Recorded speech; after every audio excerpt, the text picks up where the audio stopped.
Okay. Good morning. I would like to officially open the 2024 Family of Christ Congregational Annual Meeting. Before we get started, I know that Pastor Brent's probably getting tired of hearing this, but Pastor Brent, we want to thank you for 10 years of serving Family of Christ. You've been a blessing to this church.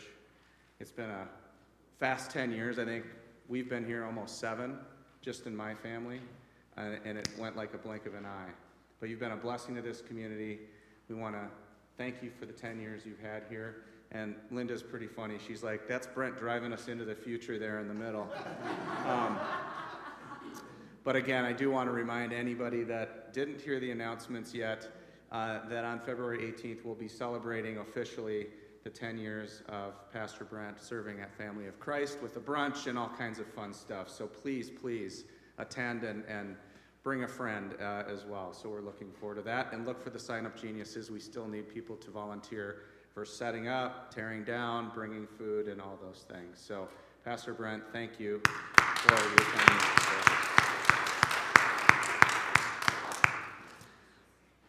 Okay.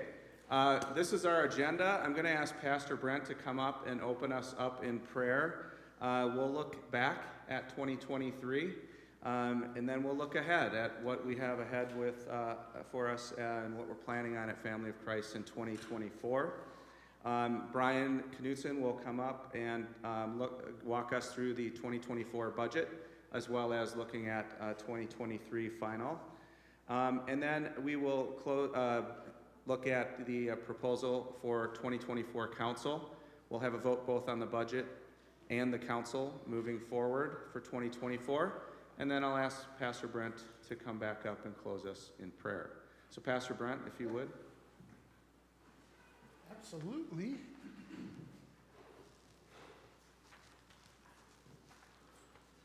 So let's pray. Gracious and ever-loving Lord, we thank you for this wonderful gift of community that you've given us. Bless us as we look at the last year that you have placed behind us and the work that we together have done. And help us to prepare for the next one. This year that we are in, that you wish to change the world through and in us. Guide our hearts and minds as we do ministry, as we learn about your love and grace, as we welcome individuals into this community and into a relationship with you. And be with us today as we celebrate the love and hope that you have given us all. In your heavenly name we pray. Amen. Okay, Pastor Brent, if you wouldn't mind, I'll have you walk us through. Oh, yeah. 2023, we've got lots. Sure. Well, there is a lot that happened in the last year, and a lot of it we've experienced and shared with you, but today I just want to touch on some of the things, especially some of the priorities that we had for last year, and share with you on this. Now, one of the biggest things that we were starting to do is we wanted to reimagine how we looked at our worshiping styles and spaces, as well as the artistic parts of that. And if you look in this room right now, you'll see that we changed even the physical appearance of this place last year come March and April. And I got a lot of complaints for a little while, and then I got a lot of saying, hey, that's kind of nice. We can do some things like that. So one of the things that we did is looked at how we create space. And that includes things with art. We created a new art ministry up here. We're continuing with Kitty's things, but also did a little more formal action. One of the things that we did is we had our first official art exhibit using the St. John's Bible. We as a community purchased a print from our memorial fund and wanted to continue to do that. So you will see another exhibit go into that space and into these things in the years ahead. We also, I want to say that we had quite a bit of transition in our musicians this year. We want to thank, and she's not here yet, we'll thank her in a little bit, Ann Nyquist, because she's right now working with our littles. She's kind of taken over that role as our kids choir person. And also Kim and Steve Wolf, the couple that's up here playing guitars, they also have included. And we also have said goodbye to a part of our music ministry, Morgan and Laura, that have affected us for many years, and we want to acknowledge them too. But we also, as a group, one of the things that we wanted to do was continue to engage one another through things like book studies and small groups. And that's what happened as we ended last year with that road, we make the road less, no, I'm totally off. We make the road by walking. We make the road by less travel. I'm getting my road, oh, okay. And that was an important part of what we did as a community. It was a great year to look at and walk with our faith, and thank you for those that were part of that. Now, there was a lot. Is Dana here? Oh, goodness, she's not here either. Oh, because she's working at the choir and the kids for a little bit. So I'm going to hold off on her a little bit here. Another area that we want to lift up, which was a long process, was our work with, we said a few years back that we wanted to be a teaching parish, where we help people work in the larger church. And we completed our third internship with Amy Vigasa last year. Oh, Donnie's like counting his fingers. He's like, I can only think of two. All right, I'll tell you all third. Actually, about 7 years ago, the ELCA asked us if we would help with, we had a deacon who was part of this, Mary Kay Duchesne, who is now running a place called LeaderWise, which works to help leaders in churches and faith communities. She's the second in command of that organization now. So we think that relationship worked, as well as Pastor Megan, who's now on her second call. She's down in Tyler, Minnesota, at a Danish church, Lutheran church down there, and folk school, so she's back up in here. And finally, Amy is over in, like I said, oh shoot, what was the name of that?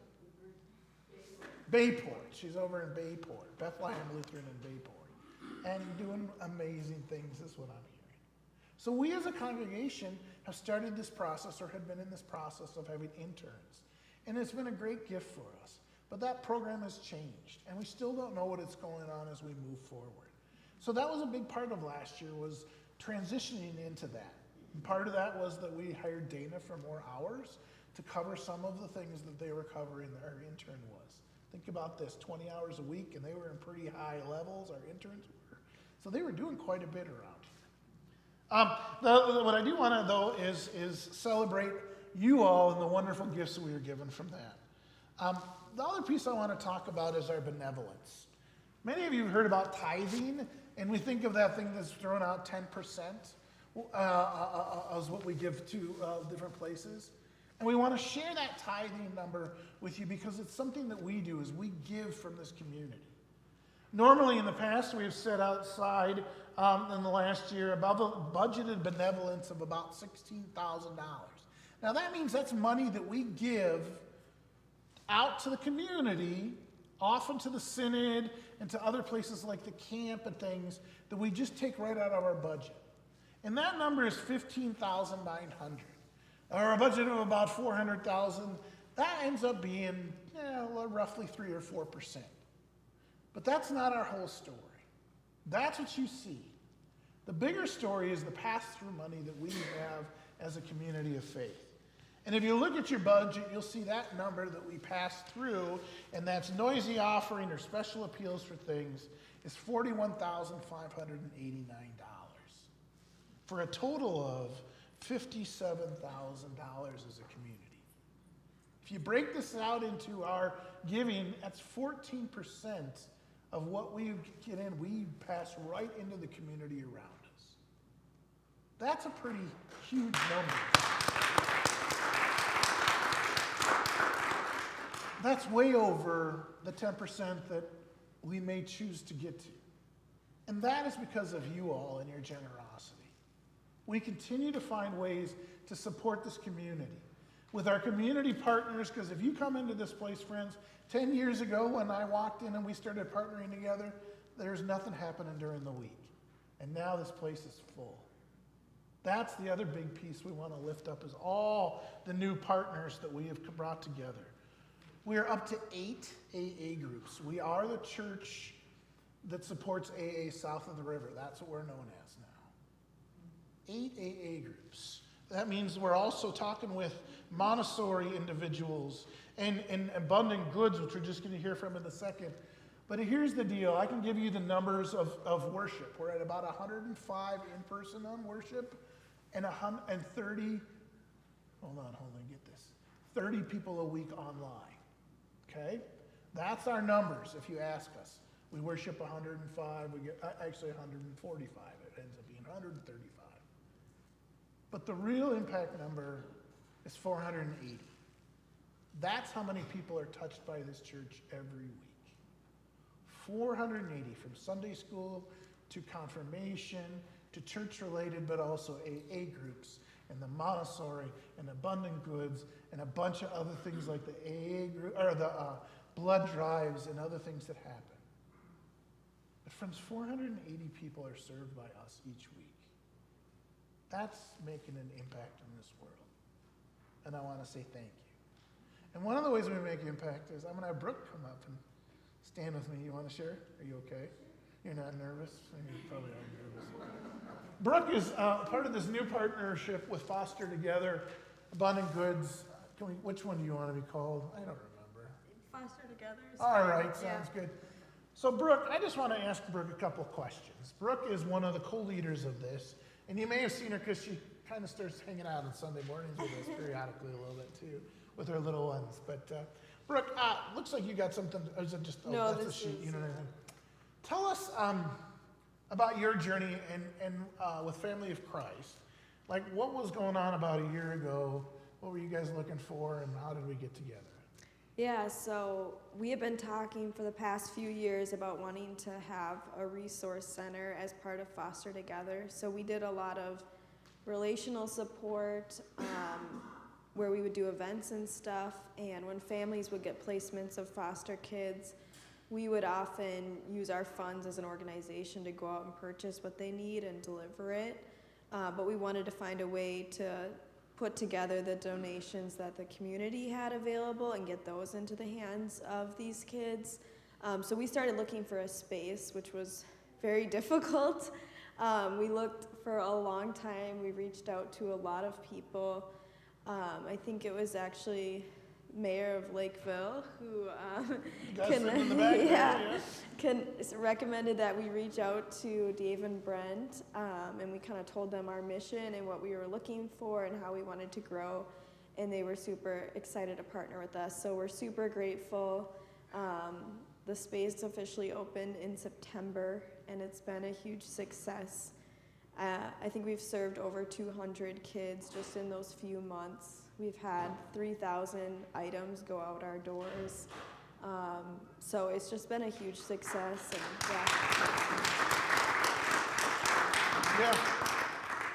Yeah, and that's our hope, is that we can continue with that success too, how to help you too. And you'll see some of that. How else has Family of Christ been a part of this? Is there anything? Yeah, so in addition to Abundant Goods, they've also donated space for us to host trainings and events and things like that. So a cool one we did recently was for kids of families who do foster care.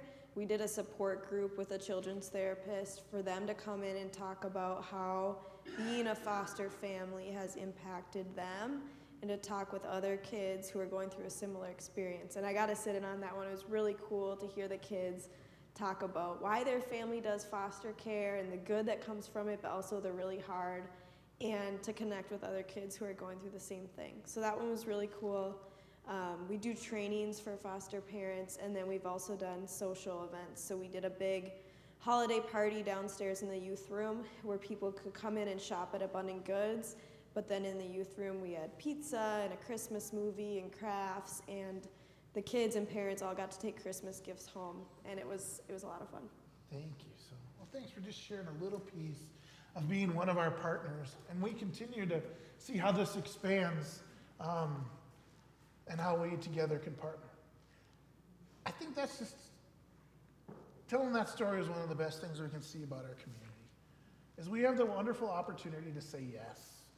When we think that something in the area can make a difference in God's name, that's what our community is good at. And thank you for your wonderful generosity. I'll hit Dana when she gets in here, because there's some things I want to say about and for her too. So we'll continue on.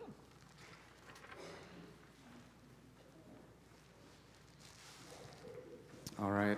Thank you. And Luke, thank you for that introduction. I remember the email coming through, and look what it's done. So I think the only thing I would say is all of us might have people that reach out to us for help or opportunities where Family of Christ can be a blessing to them and maybe create another great partnership like this. So encourage everybody, if you have ideas or you have connections and people that are looking for help or organizations that are looking for help, bring them forward. You never know what we could do together. So I want to just say that. Okay, as we kind of look ahead, one of the other things we did this year as a council, and we've talked about this, so this isn't really new news, but I think worth bringing up in this meeting is we reaffirmed our values, our vision, and mission with one meaningful change. And that is we purposefully put the word invite in there. And so if you recall, if you look at our family and the core values of family, everything's the same. But we saw impact, which was the I that was in there before, throughout family, right? And it really, if you look at love, we will provide care, compassion, and support for one another and make a difference in the world. That's impact. And we felt, as we talked, what's the one thing that we need to probably do more here? And that's invite more to come into Family of Christ. And so that was the big change we made, was changing impact to invite. We want to be in it. We're a very welcoming church. We hear that all the time when people come through our doors, they feel welcome. We want more people to come through our doors. And I think for that, we need to be more outward focused and bring people in. Lakeville is one of the fastest growing communities, probably, Luke, the fastest in the state. One of the fastest growing communities in the nation. 30th, I think, what I read, 30th fastest growing community in the nation is something like that, right, Luke? You have a big job. But anyway, that says something, right? People are moving into this area because it's a great place to live. Let's see if we can invite them to come into relationship with Christ through Family of Christ. So that's the purpose of invite. And you can see in our vision how we integrated that into it. Every word is basically the same.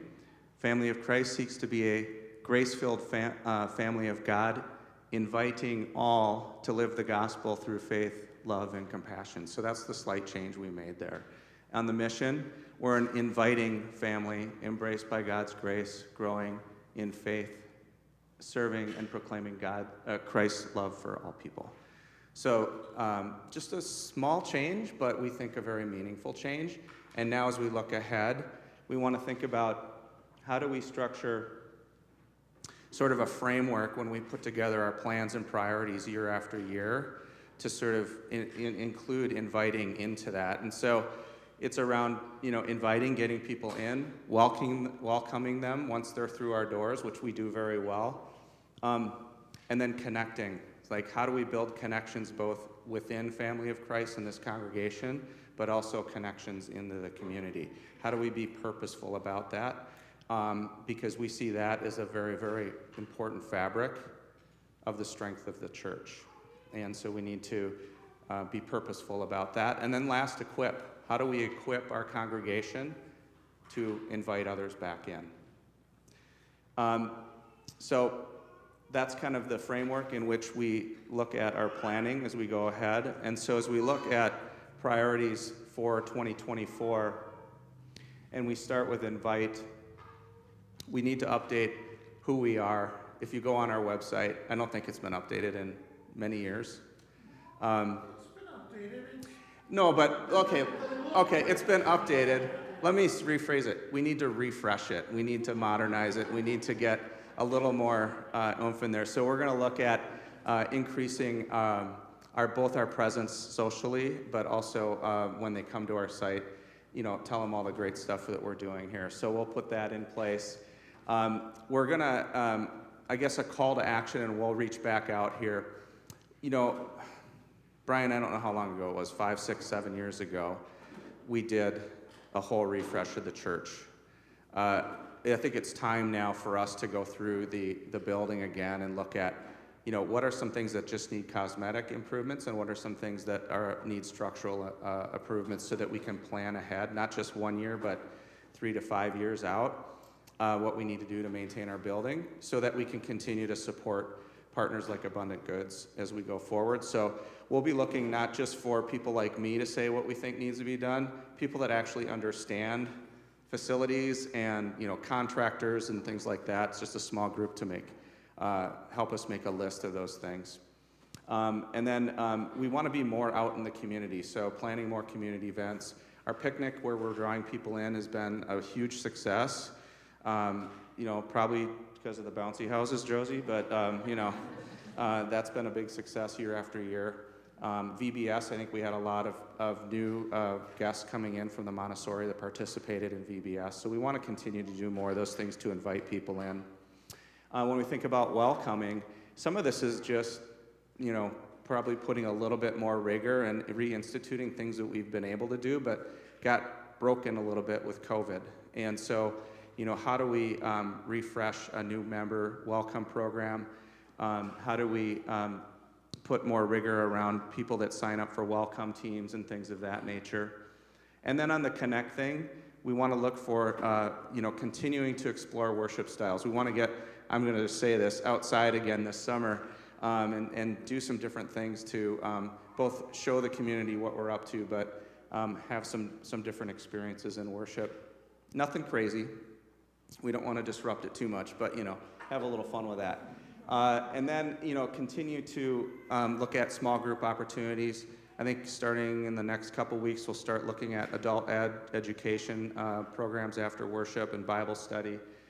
So again, looking at some of that, and then looking at how do we put a program in place for connecting new members that are coming into the church so they feel welcomed not only the first time, but they build connections quickly into the congregation. And then from an equip standpoint, it's a lot about continuing to provide opportunities to grow in faith. The mentorship program actually that we've did this year is something that started again in a big way. How many? Seven mentors that we've got mentoring our youth now, so we want to continue to grow that. And then I already mentioned the adult education and Bible study. So those are some of the initiatives for 2024. And I think we move into budget. I'm going to invite Brian Knutson to come up. If anybody can read that, I'll give you $100.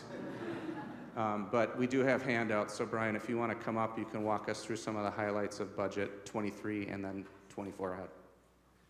And then we'll vote on it. Okay. Thanks, Dave. Good morning. I'll try to make this as quick and painless as possible, but I'll just run through the budget and provide just a little bit of commentary on some of the results from 23 and our 24 budget. So starting in the upper left-hand corner in the 2023 income section at the general income total line, so we had budgeted income of $410,000 and we received $396,000. So we received less income to the tune of $14,000. And when you look at the giving line item where we had our biggest miss, it was really driven by non-pledged giving. So people who are pledging are fulfilling their pledges, and it's the non-pledged income where we see some declines. And this has been true for a number of years. I think the good news is when you go down to the expenses, down to the bottom, the total expenses, we had total expenses projected to be $410,000. The actuals were $397,000, so $12,000 less than what we thought. So we were able to really actually come very close to a balanced budget for the year. We just ran a deficit of $1,700. So actually a real good, I think, performance. The Pastor Brent and the council, I think, managed the budget well and managed to come in very close to a balanced budget for the year. So I think that's good. Moving over to the 2024 proposed budget. Right now we are projecting income of $405,000, which is $9,000 more than our actuals in 2023, and an increase of 2.3%. Expenses of $405,000, which is $7,600 more than actuals in 2023, and a 2% increase year over year. So we're projecting a balanced budget for the year, and I'm sure the council will be judicious and manage expenses to align to income throughout the year. Okay, just picking up on some things that Brent said, this is a giving church. Despite our giving line item being under what we expected, this is a really a church that gives a lot. And we've seen the shift go from the giving line item, the planned giving, to the unplanned giving, or the unbudgeted giving. So the Tanzania, Bloodmobile, youth accounts, all that has continued to go up and be a greater percentage of our overall giving budget. And so our total giving between unplanned and budgeted giving for the church is $57,489. Tremendous amount of money. Last year that was $49,000, so we went up $8,000 over last year. So really, this is a very giving church. We're just giving in different ways. Just moving into kind of overall financial strength, we see our reserves and capital improvement remain strong. We put in a new sidewalk and things like that. And the budget or the balance is really flat year over year. I think that's a good sign. We remain pretty healthy financially. We've got some cushions to handle some financial downturns, or if we have some issues with the building, we have reserves to cover that. You add that into our checking, we have total reserves of $134,000, which is very close to what the Synod recommends for a financial cushion of a budget this size. So I think we're in pretty good shape that way as well. Any questions on the budget? Yeah. Just one, so, because you're talking about going through the church and looking at things that need renovation or that will need renovation, and we have the 10,000 or whatever that has to get approved, but obviously everything costs a lot of money these days, so how much do we have to over, because we don't know what all those things are gonna be, and obviously, like I said, it costs a lot of money. Is that what's gonna come out of for 2025 then, versus 2024 because of kind of it being the same amount versus, projects that could cost a lot? Yeah, so I think the question, if you couldn't hear it, is we go through the building and we look at what needs to be improved and fixed and things like that. How do we pay for that and what and when? Right. So it's a good question. The goal is to get some people, like Dave was saying, who know facilities, no maintenance, things like that, go through and make a list and say, in 5 years we're going to have to replace whatever, the HVAC or whatever it's going to be, or in 3 years we need a new roof. And so we can start to plan that out and map that out. So it's not like we're going to come up with a list and spend it all next year or the year after. We want to start to have a plan in place. So to see if we have enough funds to cover it out of our capital improvement fund, or maybe we have to do a special appeal or make some other plan. We just want to be more planful than we have been in the past on understanding what our facilities need and making sure we have the budget to manage through those issues. Other questions?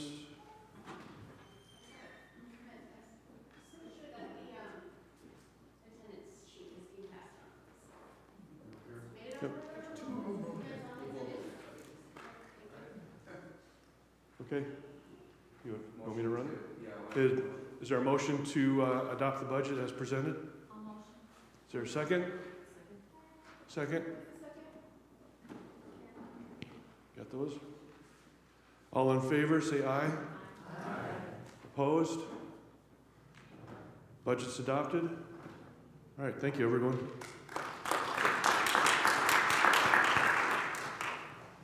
Thanks, Brian. The only other thing I would add is some of it will be volunteer. We'll have volunteers that will help take care of some of it, so we won't have to always spend the money. But I think, like Brian said, first it's understanding the what and projecting the when, and then we can figure that out. It's a great question. Thank you. Okay, the last order of business for today is to present the proposed council for 2024. Every name up here in bold are for either renew or new. And so a couple things I'll just pass or point out of change. I don't know if we have anybody online. I can't remember if we do. So hopefully Annie Yolitz is online, because I do want to thank Annie for her service on the council for 5 years, 4 years. She has been an incredible leader on this council, and so she's run her course, and she's down enjoying the Florida sun right now. Hopefully it's sunny, Annie, if you're listening. But I would like to just thank her for her service on the board, knowing that she won't be serving on the council next year. So, Annie, thank you very much for listening. Okay, with that, the vice president role is vacant with Annie's service completing. And so Ryan served at large, and we would like to put him forward as vice president. Many of you know Ryan. He's incredible, does so many things for this church and congregation. Chuck has been our treasurer. He is on a 1-year term, just proposing to continue Chuck in that role. Amy has completed 2 years as secretary. She would like to continue in that. She's done a fabulous job, so would like to propose Amy in that.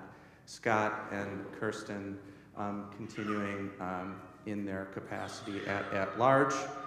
And would like to also introduce Susan. Many of you know Susan to the council new, and Susan's been a member of the congregation for, yeah? It was definitely before we came, so 8-9 years. So Susan and her family have been an important part of this congregation. So would like to propose Susan onto the council. So with that, would like to see if there's a motion to move forward with this proposal. Motion, and a second? Second. Any discussion or questions? Lisa. Oh, Lisa. Any discussion or questions before we move to a vote? Okay. All those in favor, say aye. Aye. Opposed? Motion passed. All right. I'll make another plug then, as well as we look to 2025. We have a lot of people that we've renewed, and we certainly would like to continue to add new people to the council. So would ask for prayerful consideration from all of you if you're interested in serving. It's a fun group, I think, and we're getting a lot of good business done here at the church. If you, it's not a terrible time commitment, but it is important work. So if anybody is interested in the future, please consider that, and bring your name forward to Pastor Brent or myself, and we would love to consider that. Okay, very good. I think that covers everything. I will ask one last time if there's any open topics or questions from the congregation. Otherwise, I'll motion to close the meeting. Nope. Yep. All right, I'll ask Pastor Brent to come up and close us in prayer.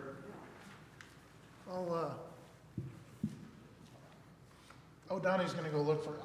Let me just talk to you a few of the things that happened before we get Dana in here. We didn't talk about the youth and all the different programming that happened with them too.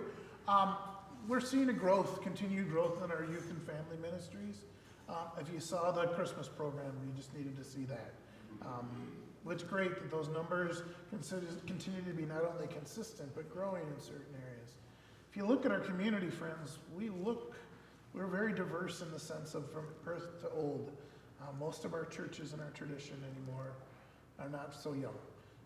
So think of it that way. We're young for all of those who want to do that. But Dana's here now. What I did want to do, since Dana's here, talking about youth and family ministry, we wanted you to give us a little recap, if you want to, of the youth and family ministry. just talk about, some of the major things that we did in the youth and family that she instigated. I can do it, but I just want the most. Oh, look at her. She's like, let me go over here and grab this microphone. All right, I'm not prepped for this. I'm running 2 Sunday school groups, so I'm a little frazzled. Youth and family, I think, has been going pretty well. I think what's always nice to see is when you have some new families join in and you get some kind of new blood with some new kiddos. So that has been a fun thing to experience this past year, with some new families kind of starting to become more involved. I would say with our older folk, our big event usually is our mission trip, which was in the summer. This year we went to Indianapolis and had a wonderful experience working with YouthWorks for that mission trip with our 6th through 12th graders. And this summer we are heading to Niagara Falls to be with YouthWorks again in July, so we're excited about that upcoming opportunity. I think confirmation continues. I don't know, you could probably speak a little bit more on confirmation. But we continue. I think our biggest confirmation class we've had for quite some time in terms of numbers. So that's, again, I think always a positive indication of how things are going. They like coming. They like being a part of the church, and hopefully their faith continues to grow and build as we support them on this journey of faith when they're teens. Great. And for those of you that didn't know, Dana also took on a larger role at the end of the summer. Council lifted this up, talked to her, and so Dana is picked up some extra hours, and with it, she's in charge of our community connections, our relationship with those other outside partners, as well as doing our mission of the month things. So we are blessed to have her and somebody. What is one other thing that you decided to do, which is kind of cool? Well, I think some of you might have heard, but the Lutheran Seminary was starting a new pilot program where they take a small cohort of youth and family ministry interested folks, and you can earn what they're titling a master's certificate in youth and family ministry. So I've started that. I'm in my first class right now at Lutheran Seminary, and it's a 2-year program. It's like 1 class per season, and it's been interesting. And to be a student again, you know what it's like. You're like, but I love being a student. I could be a permanent student, so it's definitely a place I thrive. So I'm super excited about that. Yeah. And you've seen Dana continue to take leadership role, and we are blessed to have you here. Let's give her a round.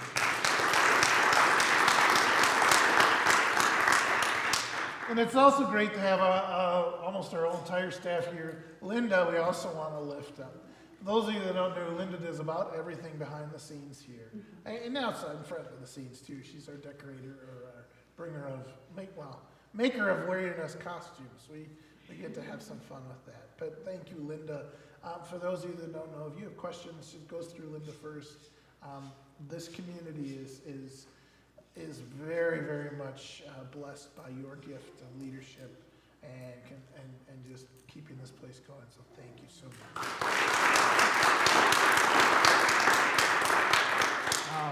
And I want to thank the congregation for continuing to take care of us as staff too, for moving us forward. Even though things don't always look financially, you continue to support us, and we say thank you. But let's end with a word of prayer. Gracious and ever-loving God, we thank you for bringing us together here. This community is near and dear to us, with you at the center. The love and grace and hope, the relationships, all that we bring here to this place, we thank you for the gift of those that surround us in it. Bless us as a community and help us to take that blessing into the world. Thank you for the leadership in this congregation, for the time and energy that they have expended in this. Thank you for the support of all the ministries that we give together. And more than anything else, thank you for your Son, who brings us hope and light and peace, that which we should bring to the community around us. In your heavenly name we pray. Amen. Thank you all for coming. One announcement I misspoke during announcements about being our children. The week to sign up for shifts is next week. But starts that. fourth-ish year.